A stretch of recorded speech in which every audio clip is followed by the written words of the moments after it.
നമുക്കിന്നൊരു അവിയൽ ഉണ്ടാക്കിയാലോ. അതിനായിട്ട് അവിയലിൻ്റെ കിറ്റ് ഞാൻ വാങ്ങിച്ചിട്ടുണ്ടായിരുന്നു. അത് നല്ലപോലെ വാഷ് ചെയ്ത് വെള്ളം പോകാനായിട്ട് ഒരു സ്ട്രെയിനറിൽ ഞാൻ വെച്ചിട്ടുണ്ട്. ഇനി അവിയലിന് ആവശ്യമുള്ള അരപ്പാണ് ഞാൻ റെഡിയാക്കാൻ പോണേ. അതിന് നമുക്ക് തേങ്ങ വേണം. ഒരു അരക്കപ്പോളം തേങ്ങ ഞാനിവിടെ എടുത്തിട്ടുണ്ട്. അതിലേക്ക് ജീരകം, നല്ല ജീരകം ഞാൻ ഒരു അര സ്പൂൺ ഇട്ടിട്ടുണ്ട്. പിന്നെ തൈരും മഞ്ഞളും കൂടെ ചേർത്തിട്ട് ഈ മിക്സ് നല്ലപോലെ അടിച്ചെടുക്കുകയാണ്. തൈരിൻ്റെ ആവശ്യം ഇനിയും ഉണ്ടെങ്കിൽ കുറച്ചും കൂടി ചേർത്ത് കൊടുക്കാം. കുറച്ചൊരു ലൂസ് കൺസിസ്റ്റൻസിയിലാണ് ഞാൻ ഈ അരപ്പ് ഉണ്ടാക്കുക. അപ്പോൾ അരപ്പ് ഉണ്ടാക്കിയിട്ടുണ്ട്. ഇനി നമുക്കൊരു പാത്രത്തിലേക്ക് ഈ പച്ചക്കറികൾ ഇട്ട് ഉപ്പും മഞ്ഞൾപ്പൊടിയും കുറച്ച് വെള്ളവും ചേർത്ത് വേവിക്കാം. അതിനോടൊപ്പം തന്നെ ഞാൻ പച്ചമുളകും ചെറിയുള്ളിയും ഇഞ്ചിയും കൂടെ ഇതിൻ്റെ കൂടെ ചേർക്കുന്നുണ്ട്.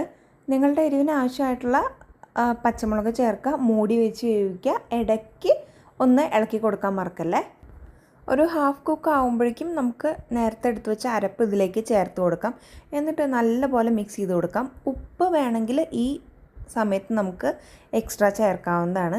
അങ്ങനെ നല്ലപോലെ അടച്ചു വെച്ച് ഒന്നും കൂടെ കുക്ക് ചെയ്ത് കഴിഞ്ഞാൽ നമ്മളുടെ അടിപൊളി അവിയൽ റെഡിയാണ്.